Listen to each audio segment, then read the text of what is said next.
Hi, my name's Aaron. I'm studying psychological sciences, and what I want to talk about is where I'm coming from, where I'm going, and how I'm going to get there.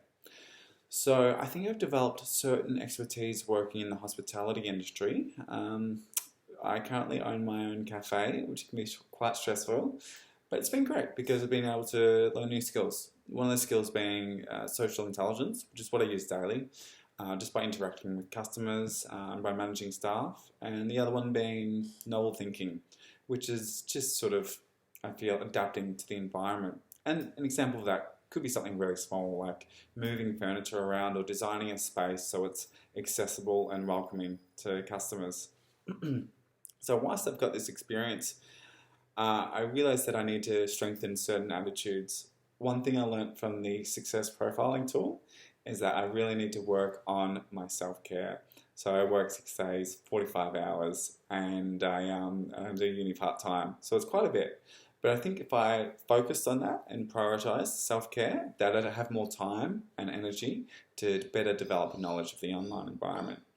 In saying that, I feel that my knowledge of the online environment itself is strong. I've done multiple online units before, I've done a business degree before. By doing those things, I think I've been able to distinguish between strong and weak academic sources.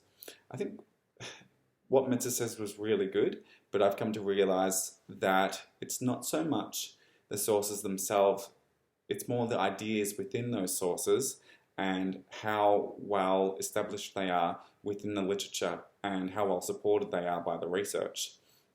And I think that really comes down to critical thinking, which is a subset of metacognition, which is what I learn a lot about within the Livingstone text. So whilst I've got a good knowledge of the online environment, I think I do need to develop my skills with working with others online.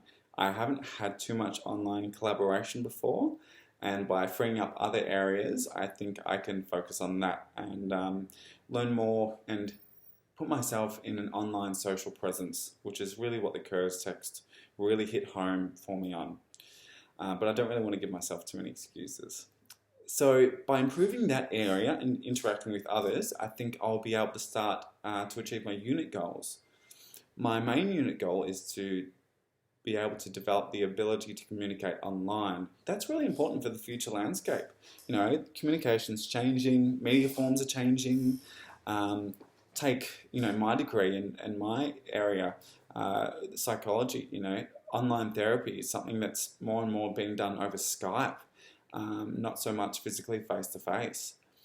And, consider research psychology. Lo and behold, most of the research psychologists don't live in Melbourne. They're scattered all across the world. So that's a skill that's going to be really invaluable for me in the future. Another unit goal is being committed to the research. So I think there's a duty to my future clients to be up to date on the literature. And to do that, I need to have the skills to be able to distinguish between academic texts and analyse their strengths, weaknesses, and limitations. Their authority, their scope, how up to date they are. By these unit goals are subsets of my course goals, which are essentially lifelong goals, I feel. My course goals are ones that will be crucial to my working environment and my future therapeutic alliances. And I think, regardless of the method of therapy that you engage in, there are these sort of common factors that make therapy effective. Something called the dodo bird verdict. If you really want to look it up, just go for it. And those common factors include, having effective communication, being able to empathize, being able to establish rapport, and just the ability just to be honest and genuine. I learnt those from this book called Converging Themes in Psychotherapy by Goldfried. Again, if you want to read it, by all means. Another course goal, and I think this is really important, is just knowledge of self, personal biases, values, boundaries. By developing knowledge of myself, I think I can better realise what I need and where I want to be and how I'm going to get there. To do that, I think you just take one step at a time. It's the long game, really.